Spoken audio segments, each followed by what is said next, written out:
What's up, everyone? Welcome to 49ers After Dark. Even though it's kind of light out here, I'm Grant Cohn, Jessie Naylor, where it's real dark. How you doing, Jesse? it's real dark, Grant. It's Real real dark. dark. I'm doing fantastic, Grant. Glad everything's going well with you. Excited to do this Thanks. show, man. Let's get it going. So we're going to talk a lot about Jimmy Garoppolo, the Niners free agency, and that stuff, the roster composition. But there's big news in Miami today, and I think it affects the 49ers. So if you didn't hear, the Chiefs traded Tyreek Hill to the Miami Dolphins, who are coached by Kyle Shanahan's doppelganger, Mike McDaniel. Traded him for a first round this year, a second rounder this year, a fourth rounder this year, and some stuff next year. That's a lot. So the Dolphins gave up all of that, a first, a second, a fourth, plus some change next year, and they're giving this guy $30 million a year. Am I wrong on that? Yeah, 4 you're years. right. No, you're right. So You're right. that's what you can get for a top level wide receiver in a trade, and that's what it costs to re-sign a top level wide receiver on the market. So that's the context to my question for you, Jesse. Could the 49ers trade Deebo Samuel given what they could get for him and how much it's going to cost to keep him? Gosh, you know what? I feel like we've had this conversation at some point throughout the season. We talked about this, and at that time, I think that we But were now we know both what the interested. going rate is. Like now we know Right, exactly what they could get and what for it would sure. cost. Yeah. For sure. And I think back then we said, okay, if they could get a first round pick, you got to entertain it. And at that time, we said something along the lines of if you can get Devontae Adams, especially, then trade Deebo for a first, like that's something that you would have to at least consider. And Debo's my favorite player, so I hate to even consider that he's gone. But I also want to throw some context into this because the Jets also had an offer on the table. And I don't know if you realize this, but the Jets were going to offer, I think it was pick 35, 38, and then like a fourth rounder for Wow. Tyreek Hill. And the Jets, or excuse me, the Chiefs had actually accepted that offer. It just came down to where Tyreek wanted to play. He chose Miami. Now, Miami, in my opinion, grossly overpaid for this guy. He's 28 years old. I think he's going to be 29 when he plays next season. And being what Adams just went for, I mean, that was kind of the groundwork, right? So you Right. paid a little bit more than what the Raiders did for Adams, who's probably a better overall receiver. And you also gave him more money. So I don't know. I don't know if you could get that for Deebo. Deebo's really only had one major year of production. But if you could get anything close to that, I think you would have to at least kick the tires. Now, the one thing that we do know is the 49ers had to be first in giving Deebo an extension. We talked about this.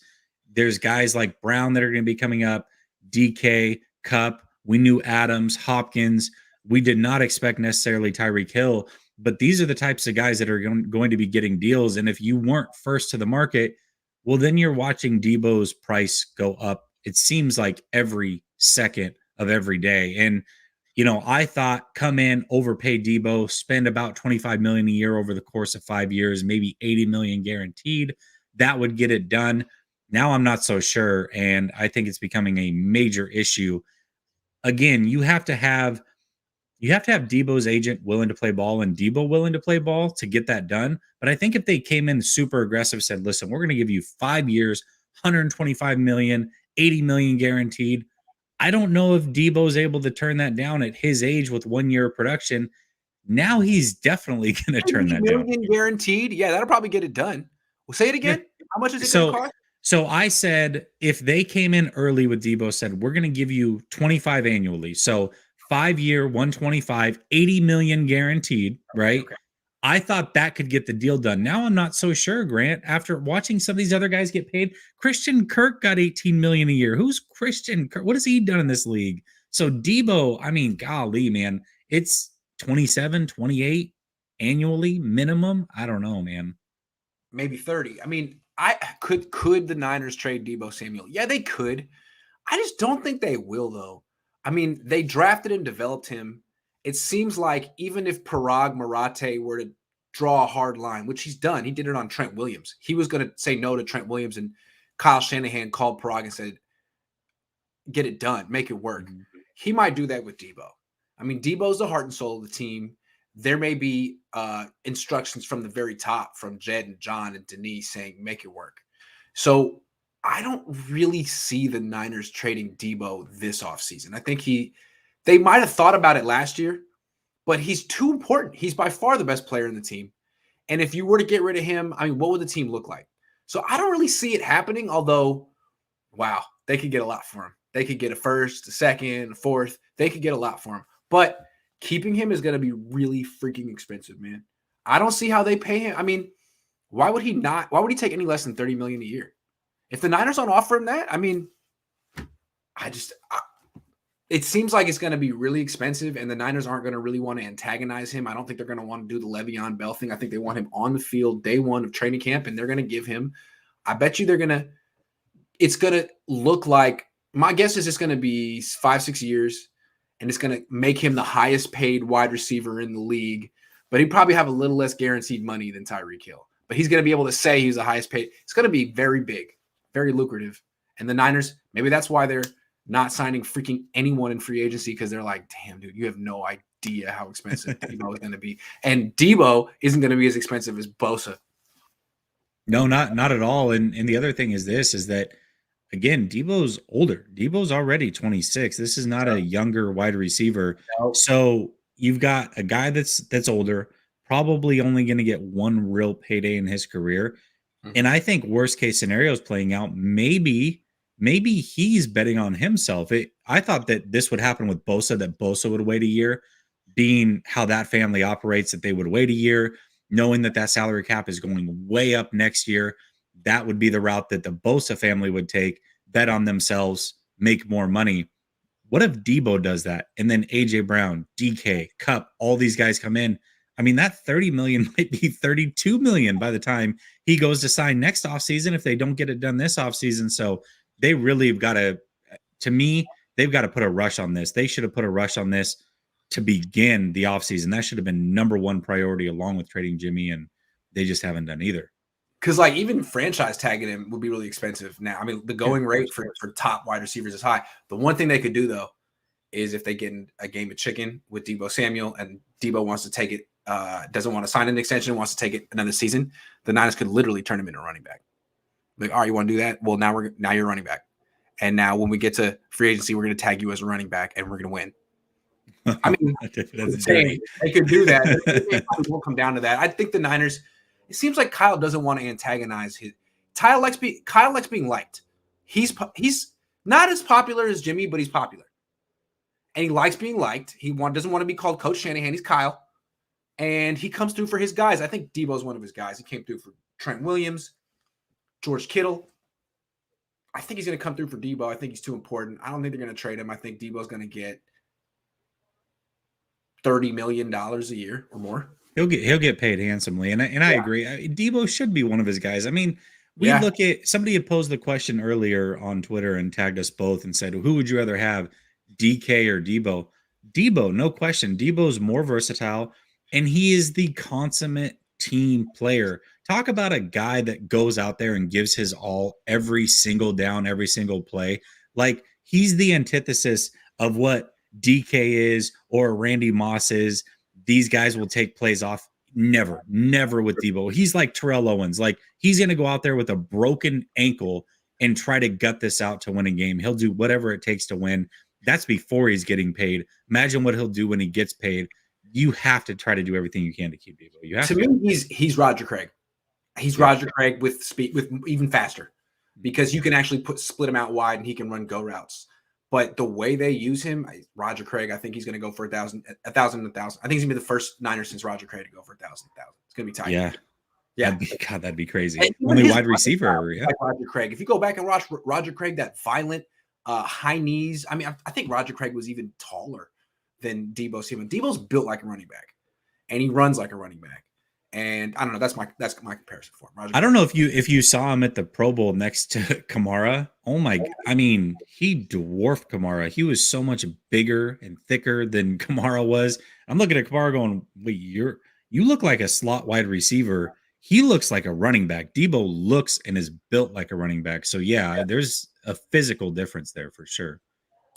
Okay, let's switch gears. We talked about the Dolphins. We talked about Deebo. Let's talk about Jimmy Garoppolo and the fact that he's still on this freaking team. Whose fault is that? Who is to blame for Jimmy Garoppolo still being here? I have to put this on Kyle Shanahan because, all right, if everybody wants to give him credit, and I certainly do, I think Trey was his guy. I think he wanted Trey. I think he would have done whatever it took to get Trey. And there was even rumors that maybe some guys aren't here because they weren't Trey guys, whatever. At the end of the day, if Trey was your pick, then you don't get both sides of this. You don't get to say, well, Trey's my guy, and I take no fault for Jimmy. No, no, no, no. Yeah. Even if the idea was presented to you for Jimmy Garoppolo, Jimmy's still here because of you. You had multiple chances to say no. First of all, you could have said no and said, hey, I still want Cousins. That's what we're sticking with. You could have said, we're going to go with Tom Brady when that opportunity was presented to him. You didn't do that. Last year, you drafted your quarterback third overall. You, along with Lynch, went to Jed and said, we got to keep both these guys. Can we do it? Yes. Then you started Jimmy all year. And now, even if it's John Lynch's job to get rid of him, and you have no say in this, which I find very hard to believe, but if that's the case, everything up to this point is your decision making as to why Jimmy was here to this point. So if he has no trade value or John wants to get more for him, yes, that on the surface looks like it's John's fault, but ultimately this falls on Kyle, in my opinion. Very persuasive. Not arguing with you at all. I'm going to try to take it a different direction, though. How about the Yorks? They own this freaking team. And I mean, it's not like we're talking about right tackle or, tight end. This is the quarterback. This is the quarterback they traded up to number 3 for. Has there ever been a bigger trade up in draft history? I mean, 3 ones and a third for a guy who isn't even in the league. It was quite a commitment. I mean, it was the trade that the Cleveland Browns just put out there for Deshaun Watson. And they did it for someone who played 1 year at North Dakota State. So it was bold. We liked it. But it's possible that to get the sign off from the ownership, to get the go ahead, that John and Kyle had to promise John, Jed, Denise that they could sort of get some of that value back. Like, yeah, we're going to overpay now, but we can trade Jimmy. We'll keep Jimmy a year. He'll play really well. And we'll trade him for 2 second-round picks. 2. And so, yeah, we're giving up 3 first and a third for Trey, but it'll be -3. Well, we're going to get a lot of that value back. So what do you think? And they're like, cool, do it. And now they're sort of locked in. I have no evidence of that, but it seems like the York should have come in by now and be like, get rid of Jimmy, move on. We want Trey. This is an organizational decision, but it's almost like there's pressure on you. Better get those 2 second-round picks like you said you would. That's the way I look at it. Like, where is the leadership here from the ownership? This is a organizational decision. Well, I also could look at it and say maybe Kyle and Lynch sold him on a 2-year plan. If you remember last offseason, York was talking about 2 years. Well, I mean, we're comfortable keeping Jimmy through his contract. That's 2 seasons. And then going to the youngster. So we don't have any plans necessarily to get rid of Jimmy. We're going to see how this thing plays out. Wasn't that theoretically supposed to be like if they won the Super Bowl? Not like Yeah. if they lost in the NFC Championship game? Right. Yeah, I would think so. Yes. But I don't know, man. You talked about it on your channel.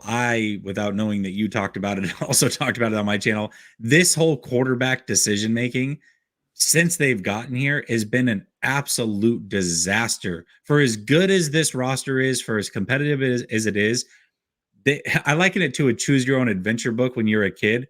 It's like, hey, you choose this, you go to this page, you choose this, you go to that page. They've chosen the wrong way every time. They are the white girl in a scary movie, Grant. They are always getting killed when it comes to the quarterback position. Scary movie's on right now. Me and my wife were watching it before this happened. That's one of the funny movies of all time. It's like I'm talking to a lot of people like trying to make excuses for, or not excuses, but sort of compare Kyle Shanahan to Bill Walsh favorably. Like Kyle Shanahan has a better record through the first 5 years. I mean, they both went to 2 NFC championship games. They both went to the Super Bowl. And like the only difference is that, play here or play there, championship here, championship there. And it's like, well, the reason Bill Walsh won that Super Bowl in 81 is because they got the quarterback position right. first year. And, you know, the Niners would have at least 2 Super Bowls right now under Shanahan had they gotten the quarterback position right. But they didn't. And real quick, I can do it in 30 seconds. Like 2017, you had an opportunity to draft Mahomes or Watson. You could have gotten it right off the bat. You'd have at least 2. If you They didn't even sniff around. You didn't even sniff around because your plan was to wait for Cousins. That was the worst plan ever. And you added to that by signing Hoyer and drafting Beathard. So it was just a waste. And then you didn't even commit to that.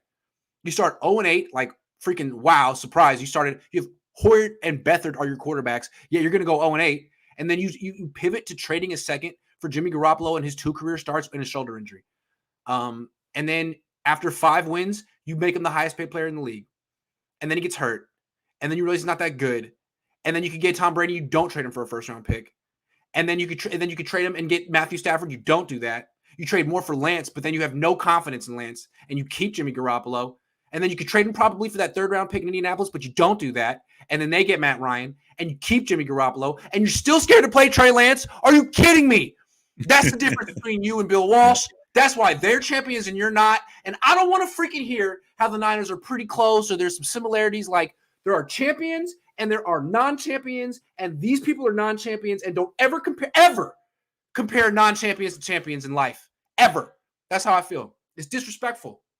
It's fucking disrespectful. Those Buffalo Bills teams were really damn good. They were runner-up 4 times in a row. But it took 4-time runner-up to even get somewhat respect, but they never won a Super Bowl. They should not be in the Hall of Fame. Marv Levy, what did you fucking accomplish? You lost. Nothing. At the end of the day, you didn't win. Yeah, exactly. I don't like him being in the Hall of Fame, by the way. There are a lot of people like Mike Shanahan, George Seifert, Tom Flores, who find dudes with 2 rings didn't get in, but that dude got in for being close 4 years in a row.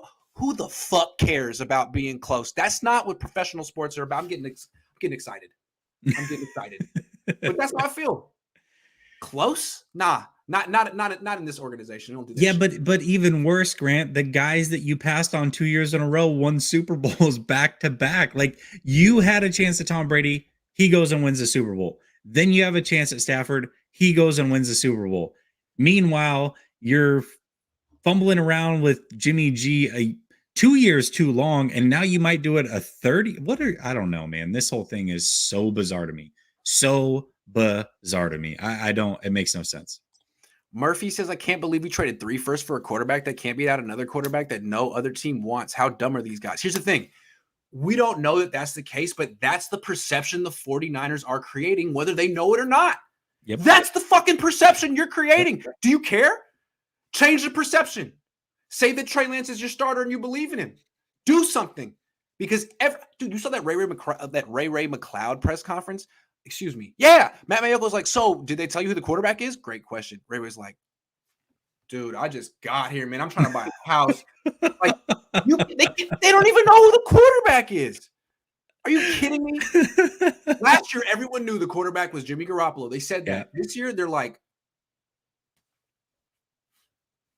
don't say. Like, I'm sorry. Confusion at the quarterback position. What could go wrong? Well, also, that's the other thing, too. I know that we keep talking about, how they're not signing big name free agents or whatever. It's really hard to sign big name free agents when you don't know who the quarterback is. If you can't present them, hey, this is our quarterback, this is how good he is. Trent Williams talked about it all last offseason. Him and Sherman talked about how big the quarterback position is as far as recruiting free agents. You have no quarterback right now. When you have 2, you have none.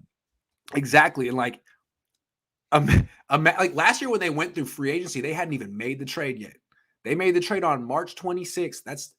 That's 3 days from now. Like the 1-year anniversary is 3 days from now. So that no one even knew when the Niners were making their moves in free agency that they were going to be doing this. Okay. So now Lance is on the roster. Everyone's expecting the Niners going to trade Jimmy Garoppolo, but they haven't. Imagine trying to make that pitch to J.C. Jackson. J.C. Jackson's like, okay, I got the Chargers and Justin Herbert on line 1. Okay. And I got the Niners. I'm like, okay, I like the Niners. Niners are good. The Niners are better than the Chargers. But I just have one fucking question. Who's your quarterback? And they're like, yeah. So about that. technically know yet, or we're gonna have a we're gonna figure that out. He's like, click, okay, Herbert, I don't play with him. Like, what? Maybe that's part of the reason that they're not doing a damn thing in free agency, because most free agents can be okay, yeah, cool, like they better like the facility, like Deebo, I like a coach. Who's the quarterback? They're like, damn it. No one's gonna ask that question. Why didn't we have an answer? What do we don't have? That's where they're at. No quarterback. No quarterback. I just imagine the Zoom call going exactly like that. Look at it. Yeah. I told you he was gonna ask that question. Pull the plug. You thought they were smart for this surgery? You still think so? I think their agent. I think what Donnie and Jimmy Garoppolo did was they thought the Niners are going to cut him. There's no way they'll keep. They want to use that cap space, right? They want to be players in free agency, right? And the Niners are like, we don't give a fuck about cap space. You think we care? No, we're petty. We would rather take this to the end of the earth with you than do what's in our own interest as an organization. And then Donnie and Jimmy's like, what? You really want to keep us out of spite than actually sign more players in free agency? That's crazy. I don't think they anticipated that. I think they thought they'd get released weeks ago. I think the whole thing has just been a big, giant miscalculation on all sides is what's going on. Yes. A comedy of errors, if you will. I love Feisty Grant, keeps cussing them out. Effing right, bro. It's I only do it when it's after dark. Before dark, I'm quite professional. After dark. You got a new chair, by the way. I've been eyeing this thing. That's awesome. Great ergonomics. And I put it together myself. I was gonna pay someone $100 to do it for me, and I was like, that's the softest thing anyone could ever do, ever. I'm putting it together. So I did. That would be pretty soft. So soft. Grant, chill with the F-bomb makes your vocab seem limited. It is limited. It's terrible. Are you kidding? I know 4 words. I would disagree. I would say if you watch Grant go live pretty regularly, he's got a pretty big vocabulary, but I was an English major, but yeah, Anyway, Sushi Juice says, is a team's strength of schedule based on the previous year's record? If so, that would explain why Jimmy could win so much every other year. Yeah, it is to an extent. Although it's only like 2 or 3 games a year that's based on. Niners need both quarterbacks considering the way they played Lance last year and considering how awful their offensive line is all of a sudden. I mean, it's like 2020 levels, maybe worse. We'll talk about that in a minute. Yeah. Kirk Cousins basically says Jimmy G gets a lot of love as a bad quarterback on Pat Mack interview 519. Doesn't say his name, but we know who he's talking about. Kirk Cousins, dude. I have to check that out. What? Kirk? What are you talking about, Kirk? Hey, I love Kirk Cousins throwing shade. Wow. Let me just roll through back and make sure I didn't miss any. I'm sorry. I just want to make sure because sometimes I'll be missing. One more. I'm sorry, that's a weird face. Okay, we're good. All right. Let's discuss the latest players the Niners have re-signed. Can you bring us through this? Can you give us a rundown? Yeah, so they re-signed Jeff Wilson Jr. They re-signed Willis, right? And then they re-signed Dante Johnson. So to me, these are 3 players that, I mean, it's not going to blow your skirt back by any means, but these are 3 players that I think are pretty vital to the success of the 49ers. I was talking last night about Jeff Wilson Jr. and how I was hoping that they would bring him back, but it seemed like they kind of fell out of love with him by not using him last year. I think by signing him, that tells me that maybe it was less about them falling out of love and maybe he was just more injured and came back too early. And that's the way that things played out for him. But nobody's really talking about it, but this was the best day of free agency for the 49ers. Getting those 3 guys back. And again, not big name guys, but you saw what Johnson did for this team down the stretch. Week 18 played nickel corner, outside corner, safety, all in one game. That versatility is absolutely huge at a backup spot. He can also play a little bit of special teams. You've got Jeff Wilson Jr., who really, I thought going into the season was going to lead the team in overall yards. I was wrong, obviously, but I really believe in his talent that much. Very, very inexpensive.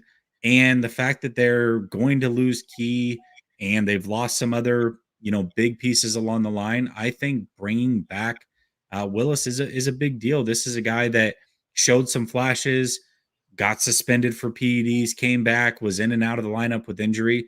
But I think it's certainly a depth piece that you've got to have.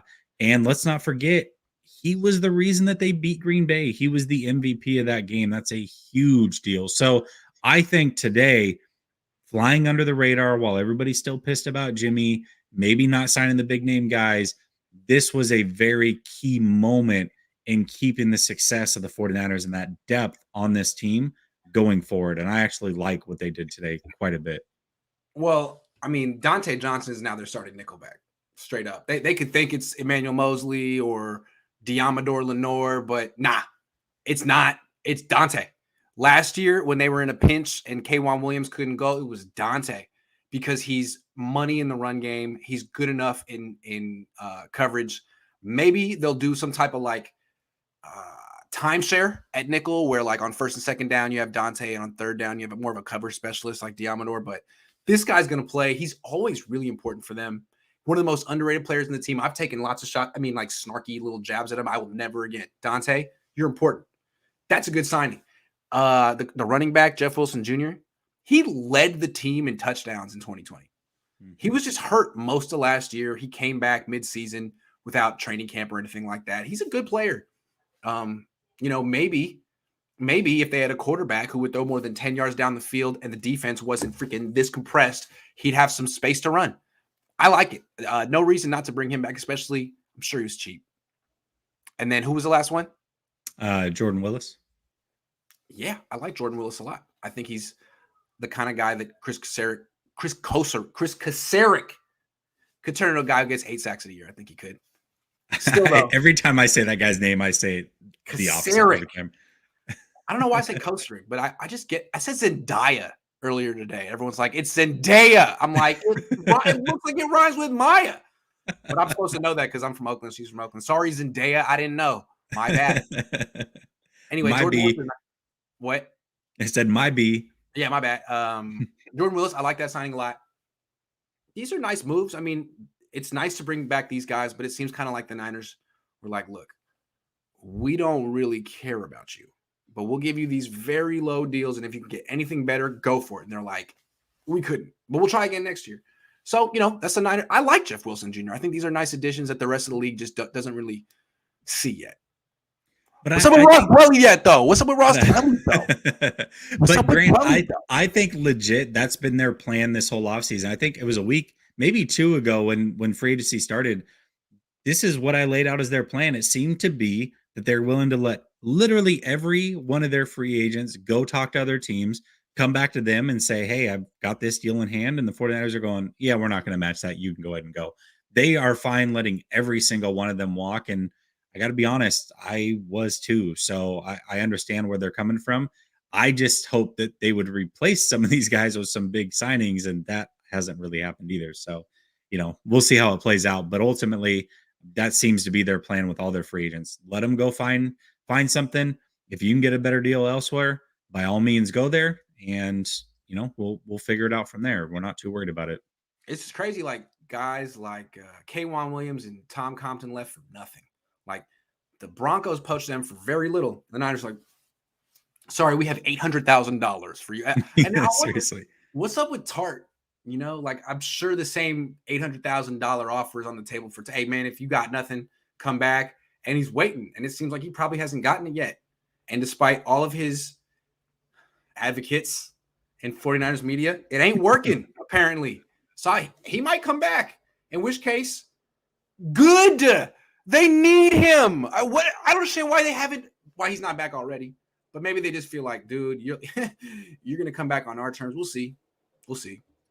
Yeah, unless they're planning on drafting one. I mean, there are some really good safeties that should be there in the second round if that's the route they decide to take. But I'm skeptical because they haven't drafted a DB before round 3 since 2015, and they have major needs in both trenches.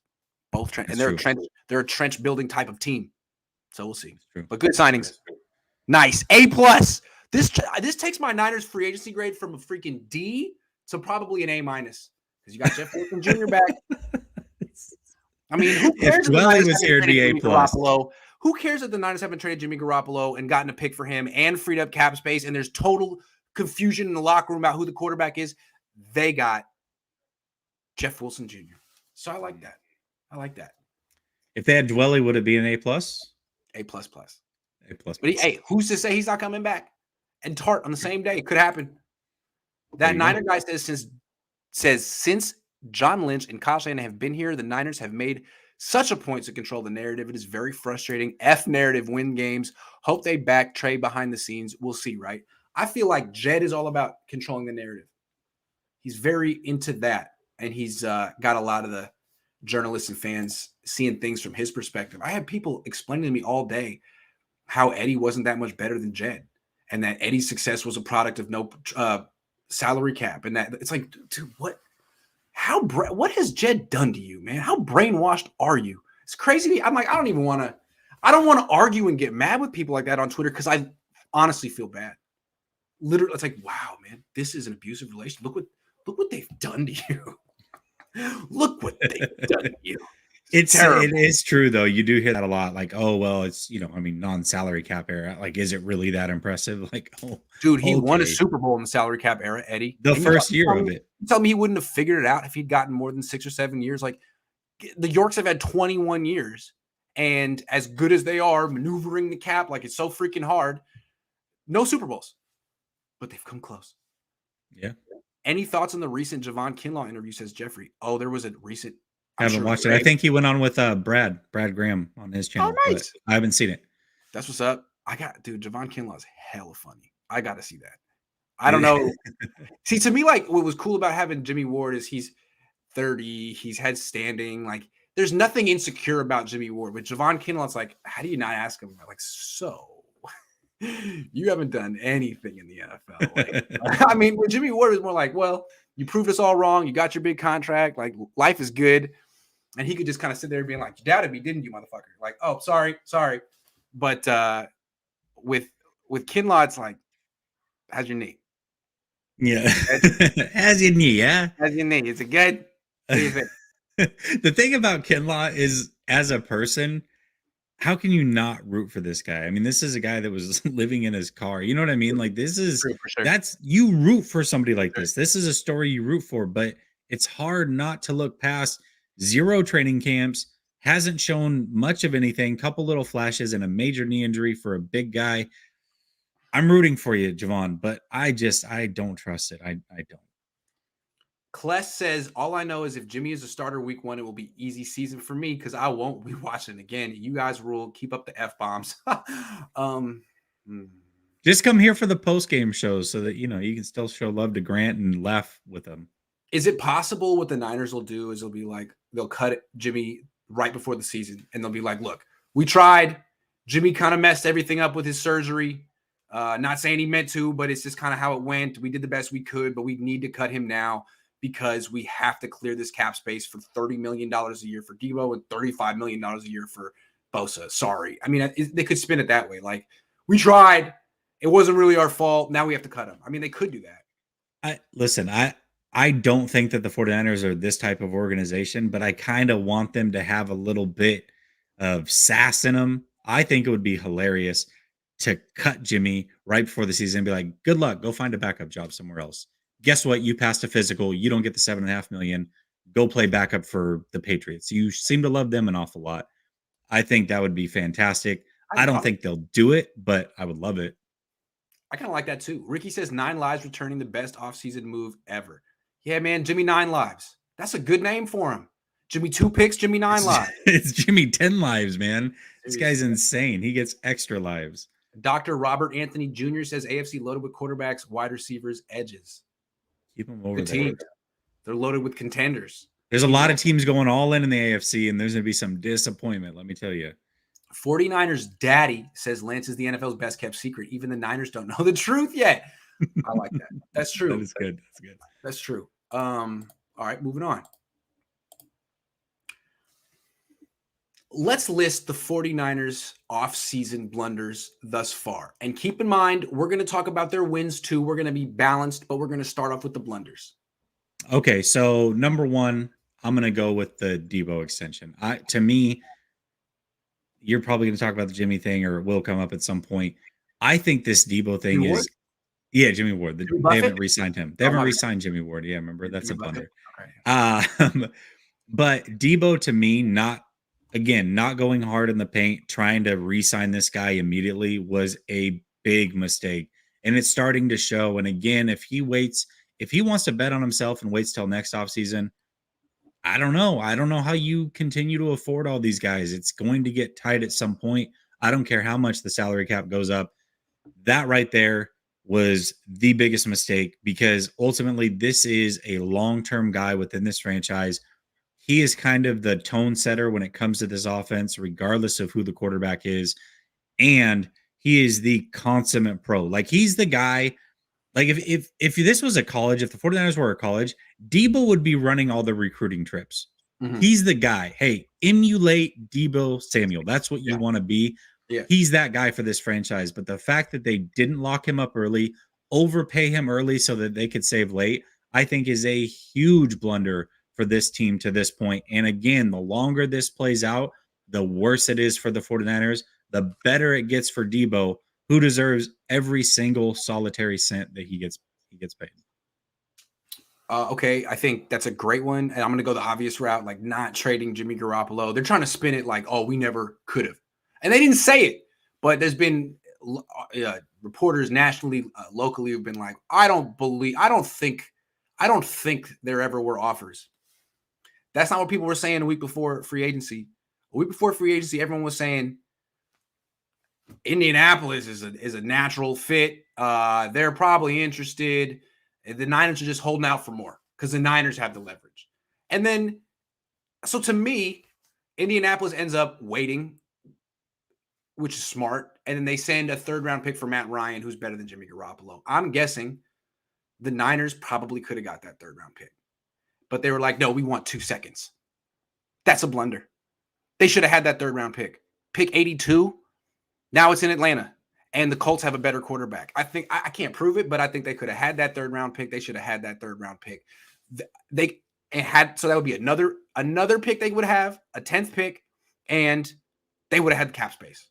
And then maybe Jaden Parag would have allowed John and Kyle to sign Chandler Jones or J.C. Jackson, something more than Trevarius Ward and a poo-poo platter of special teamers. Maybe they could have done that. So getting greedy, holding out for 2 2s or 1 2 or whatever it was, major blunder. Yeah, I'd say so. I would say that another blunder, and it does go hand in hand, but I like Trevarius Ward. I really do. Especially after his press conference, I thought that was hilarious. I think that the 49ers do need a little bit of swag, and he definitely brings that. So it's less about Trevarius Ward, the player, because I do like him. I would love to have him in addition to some of these guys. But at least for now, we'll see where Tyrann Mathieu ends up. But I feel like that was a huge player that you could have gotten. And for that same price. Now, we can talk about JC Jackson, who was priced a little bit higher. Maybe they couldn't afford him based off of this whole Jimmy thing, whatever. But for a guy that basically got paid the same annually, Hassan Reddick, to bookend with Bosa, I mean, my gosh, what you could have done with that. So I thought the cornerback position, everybody said you got to get a corner, you got to get a corner, you got to get a corner. And I'm saying you should probably spend big on a primetime safety or a pass rusher. So for me, I would have spent my money elsewhere. Trevarius Ward's a fine player. I'm glad he's on the team, but I just don't think spending big on a corner, outside corner specifically, was what they needed to do. I would have gone pass rusher or I would have gone safety with Tyrann Mathieu. One more blunder. I mean, while they were filling their 2 holes that they thought they had at cornerback and strong special teams, they created a big hole at the offensive line. They're supposed to be making the offensive line better so Trey Lance can succeed, and they made it worse. How did you do that? You let Laken Tomlinson walk because he's too expensive, and your plan is to get worse at left guard. Your center is 37 years old this year, and you don't know what's going on at right tackle. How did this happen? Because you thought you were going to trade Jimmy Garoppolo and get 2 2s. You pass up on a third and cap space, and you played yourself so hard. That's what happened. Other than that, Great offseason. Now let's get into it. What are the 49ers offseason wins thus far?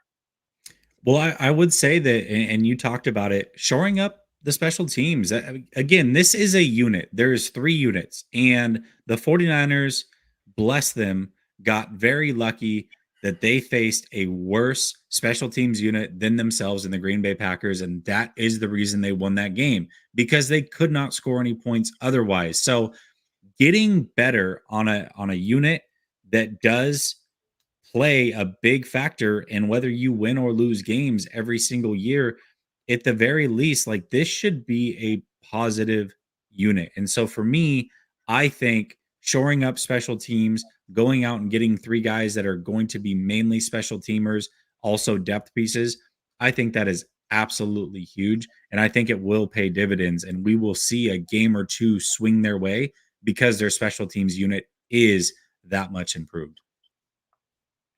I like that. I also like the Trevarius Ward signing. Like, I think they could have got a better cornerback, but he was really good last year. Yeah. He doesn't pick off passes, and they do need someone who does that, but his man-to-man coverage is really good. Like, theoretically, the reason they're kind of below average on third down is because their corner, like D'Amico doesn't trust his corners to play in the face of any wide receiver. He thinks it's just a big play or a penalty waiting to happen. Well, they're paying Ward to play press man coverage.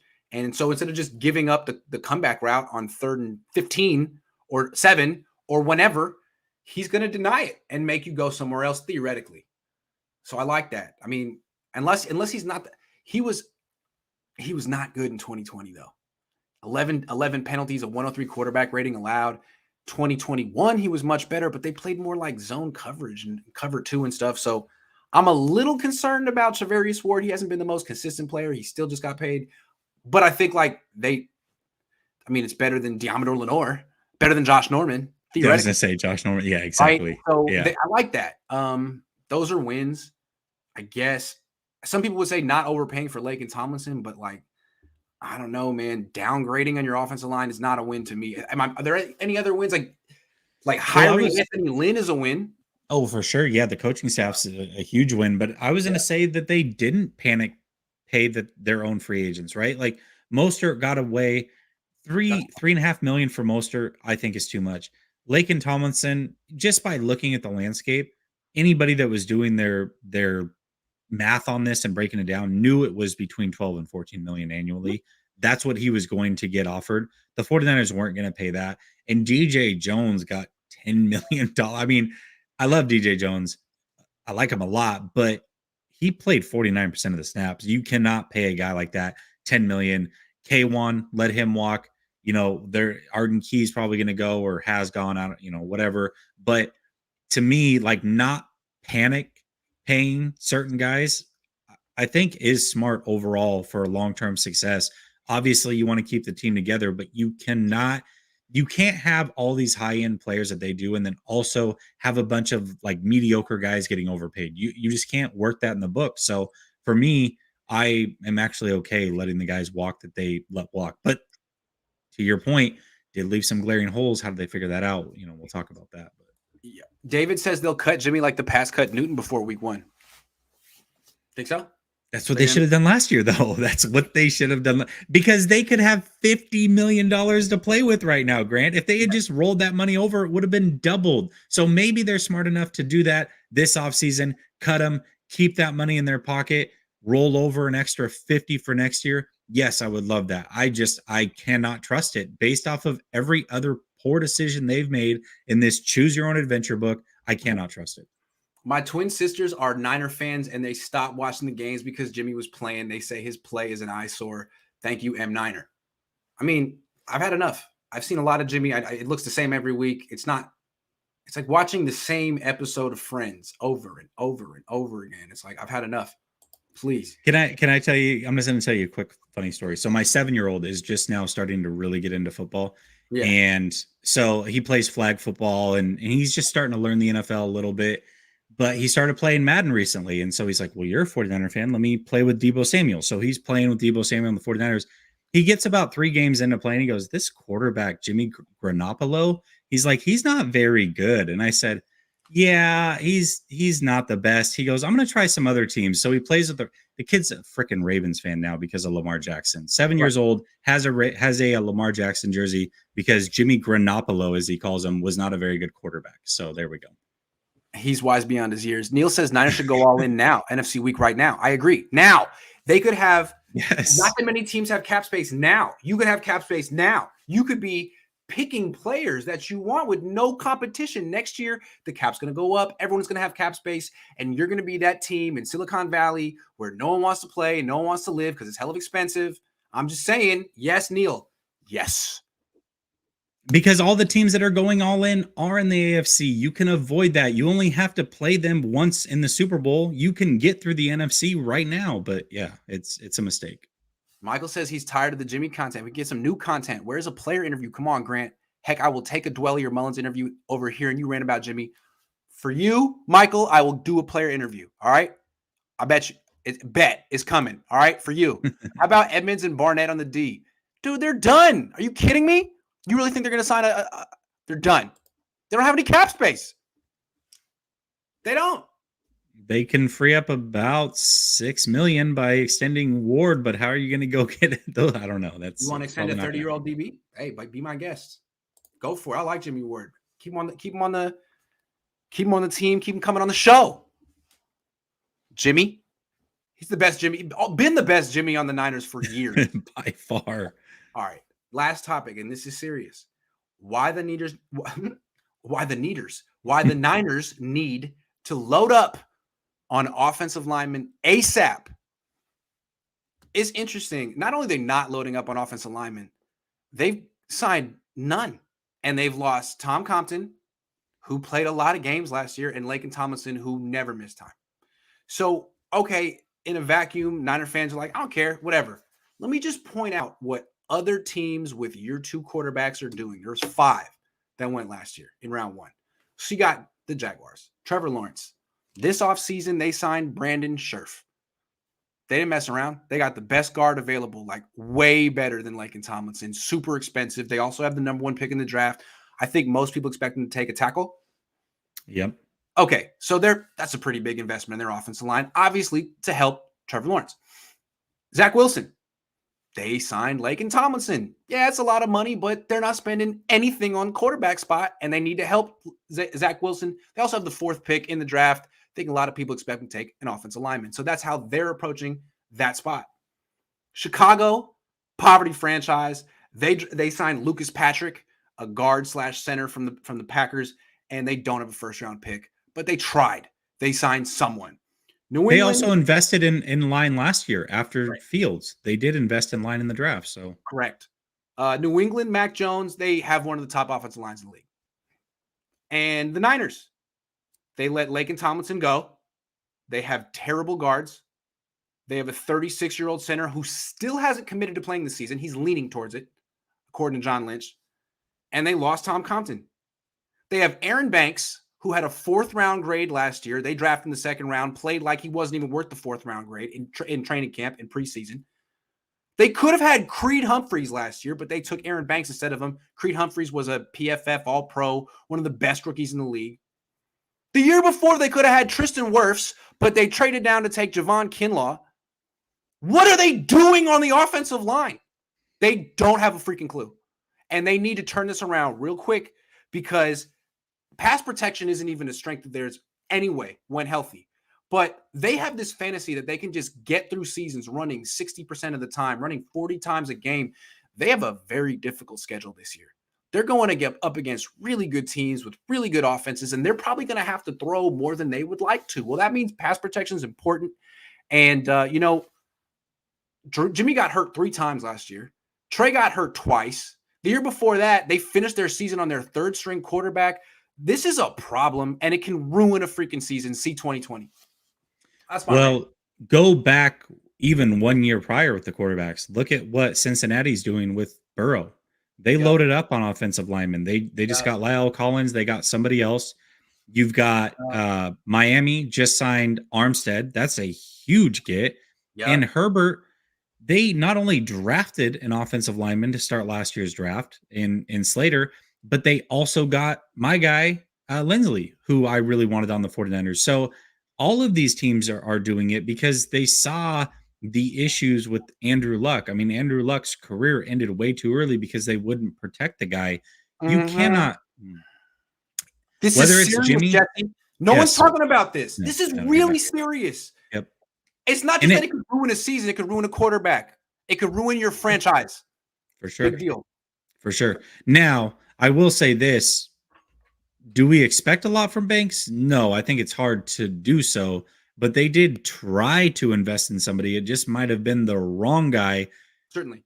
Maybe he is the right guy and we just don't know. Maybe they know more than we do, but they certainly do have to invest in somebody in the draft, whether it's round 2, round 3. They have to get a center/guard, somebody that can compete for a starting guard spot and play center if Matt goes down or retires after this season. They have to do that. And quite frankly, they should get a tackle as well because who knows what's going on with McGlinchey. I mean, to put all that thought into McGlinchey, who has an injury that could be career ending, you're going to rely on McGlinchey, Mac, maybe, and then a guy who couldn't even get on the field. I mean, he couldn't even dress for games last year. That's really what we're going in with and saying, well, I mean, we have the best left tackle in the game. That's good enough. It's not good enough. You have to have answers there. So hopefully they find a way to address it in the draft. But right now, it should make 49er fans feel very uneasy, whether it's Jimmy or it's Trey Lance. Jimmy can't protect himself if he's playing, and Trey Lance is going to be running for his life. Is that really what you want a rookie quarterback to be going through? No, I don't No. want to see it. And what's crazy is like the Niners aren't going to sign anyone impactful in the offensive line. They're going to try to draft someone eventually, probably. And they've shown they're terrible at drafting offensive linemen. I mean, they took Mike McGlinchey over Colton Miller. Colton Miller's a really good left tackle. Yep. Mike McGlinchey was a decent right tackle before the injury. That was a big mistake. They took Aaron Banks before Creed Humphrey. Now, hindsight's 2020, but again, when the Niners took Aaron Banks, everyone was like, wow, he had a 4th-round grade. That's kind of strange, but I guess they know something.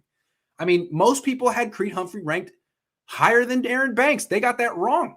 Am I missing? I mean, and then of course there was the let's not take Tristan Wirfs. Let's trade down a spot and take Javon Kinlaw. That's 3. So I don't really understand what what they're trying to do on the offensive line. They're down 2 players, haven't added anyone. I don't have that much confidence in their ability to scout and identify the talents in the draft. So this is a big deal.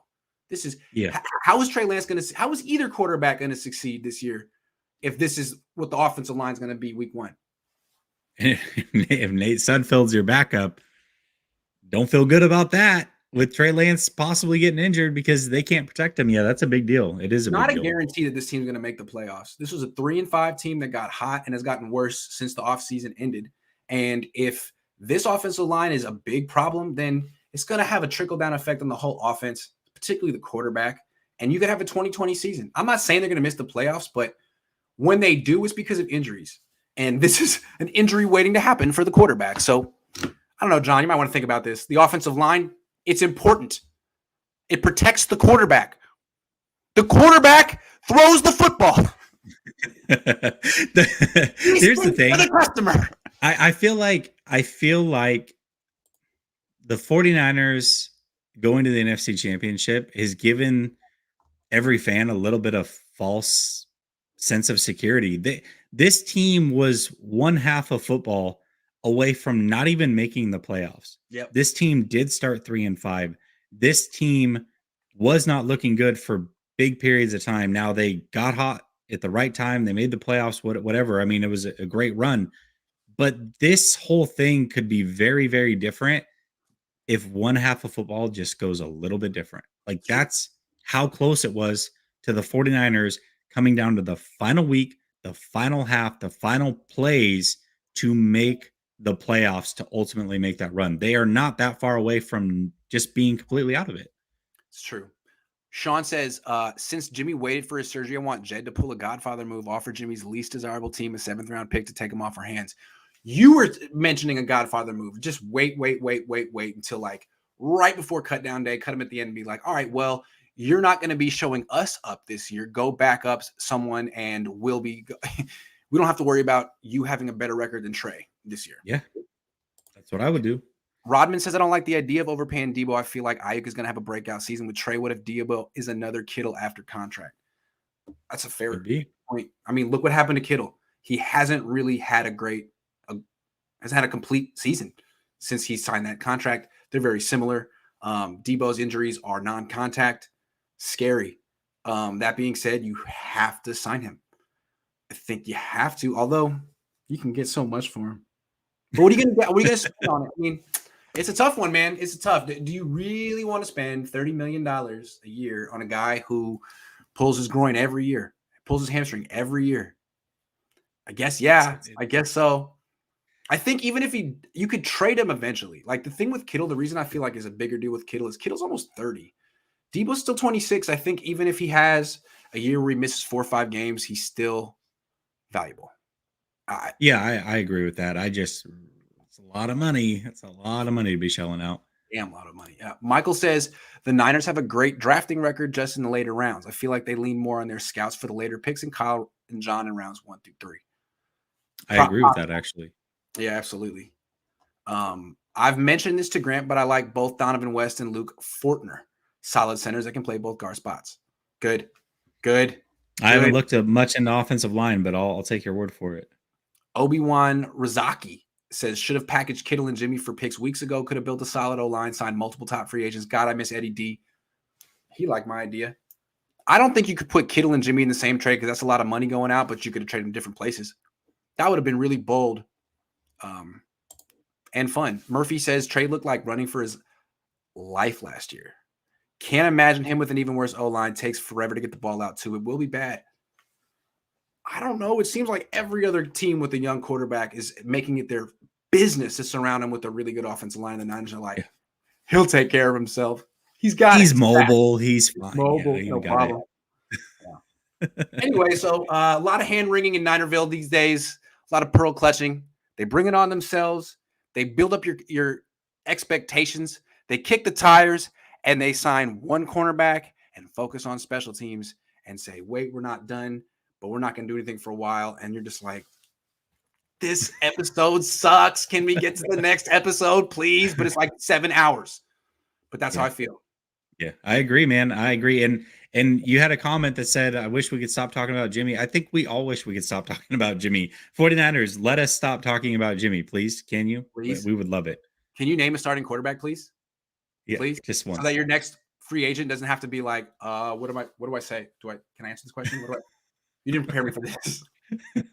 That was by far the highlight. Well, Trevarius Ward calling out all of us for having bad questions. I'm not even going to argue. We got to step our game up. And then Ray McLeod being like, I don't even know. I just signed here for the money. I have no idea who they should have asked Ward that question. That would have been a great question.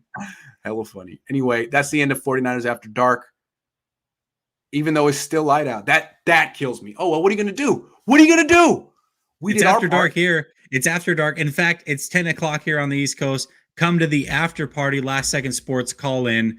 Give off your opinions. We're about to go live literally in 2 minutes. So we'll see. Also, the darkness is more of a mindset.